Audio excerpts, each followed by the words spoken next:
Samantala, inilabas na ng Department of Foreign Affairs ang 4 na larawan ng Mabini Reef na nagpakita ng aktibidad doon ng China. Ayon kay DFA spokesperson Charles Jose, isa ng hayagang panggugulo ito ng China upang lalo pang uminit ang issue ukol sa West Philippine Sea. Dagdag pa nito, may tuturing din itong paglabag sa Declaration on the Conduct of Parties in the South China Sea at maging sa international law. Ang nasabing mga larawan ay nakuhanan taong 2012 at 2013 habang ang dalawa ay ngayong taon lamang. Ayon sa Philippine Intelligence Sources, nadiskubre ito ng tumulong ang Pilipinas sa paghahanap sa nawawalang Malaysian aircraft na MH370.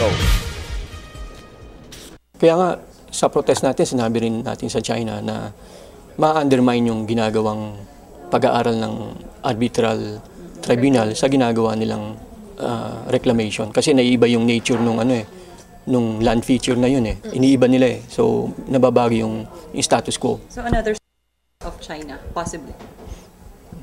Para guluhin.